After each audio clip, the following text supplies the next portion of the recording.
lagi tidak bercerita. Pengen nyambung soal yang kemarin lagi tentang panic attack. Jadi setelah ke dokter jiwa, terus ditanyain tuh macam-macam soal problemnya apa, masalah di rumah apa, terus di kerjaan gimana, ya udah dicurhatin semuanya kan.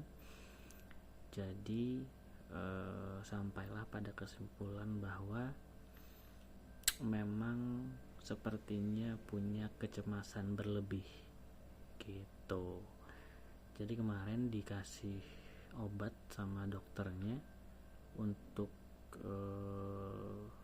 durasi 1 minggu. Jadi minggu berikutnya itu disuruh konsul lagi.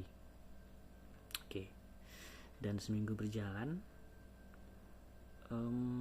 nangisnya masih, cuman nggak tahu mungkin karena sugesti dari dokter juga dan efek dari obat juga, nangisnya lebih ke kontrol.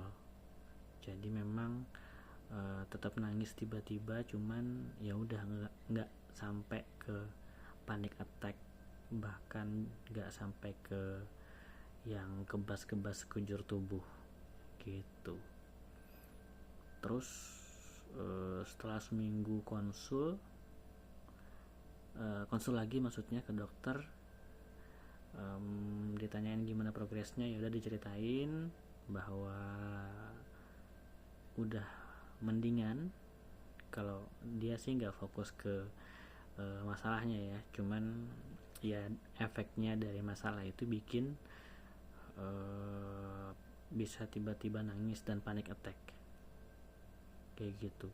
Jadi selain kopi, terus juga karena ada masalah-masalah yang lain yang agak mengganggu pikiran, makanya sampai ke sana.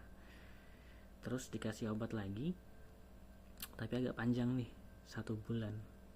Jadi bulan depan, bulan ini ya, udah bulan Mei, akhir bulan nanti itu bakal konsul lagi ke beliau. Jadi ya mudah-mudahan ada progres yang bagus lah ya. Nangis terakhir beberapa hari yang lalu, di jalan juga, sendirian juga, dan kemarin langsung inisiatif ketika udah ada gejala itu langsung ngechat teman-teman di grup yang gue bilang kemarin, teman-teman WO, terus nge-share live location di WhatsApp. Terus gue bilang kalau sampai 10 menit gak ada ngerespon apa-apa di grup, minta tolong disamperin, takutnya kenapa-kenapa. Tapi untungnya setelah keliling-keliling, nangis puas banget. Syukurnya gak nyampe ke panic attack, jadi cuma nangis aja, udah kayak gitu. Dan ya mudah-mudahan bisa membaik lah ya nanti setelah sebulan pengobatannya gimana. Mudah-mudahan panic attacknya bisa berkurang. Terus juga doain masalahnya yang sekarang sedang dihadapi, baik itu di rumah ataupun juga di kerjaan, mudah-mudahan bisa ketemu lah solusinya dan benar-benar bisa balikin kayak dulu lagi. Jadi nggak bakal takut ngopi lagi, nggak mikir-mikir dulu kalau misalnya pengen jalan sendiri takutnya tiba-tiba nangis, ya gitu-gitulah ya. Itu aja sih sambungan yang kemarin ya.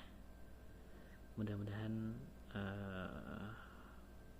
bisa menemani teman-teman sekalian, meskipun nggak menghibur juga sih, cuman ya pengen cerita aja biar meskipun nggak direspon, nggak di komen, tapi yang ngerasa pelong aja. Karena beberapa hari yang lalu itu ketemu dengan teman di perusahaan yang ternyata dia itu lulusan psikologi.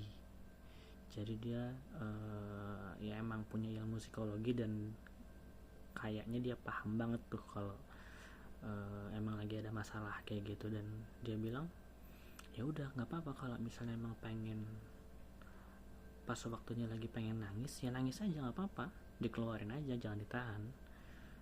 Masalahnya di kita adalah kalau misalnya cowok itu kayak dilarang buat nangis gak sih di budaya kita. Jadi kalau misalnya cowok nangis itu dianggapnya lemah, dianggapnya ya nggak cowok banget lah.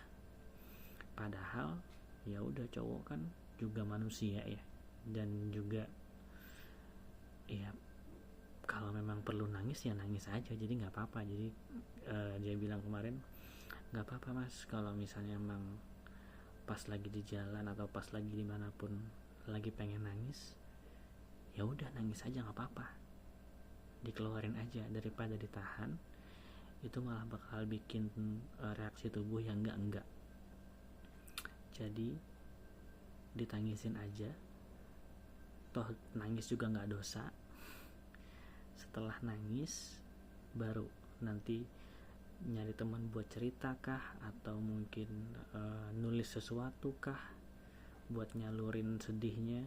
Jadi intinya sedih itu juga harus dirayakan, begitu. Segitu dulu kali ya, segitu dulu aja dari lelaki tidak bercerita hari ini.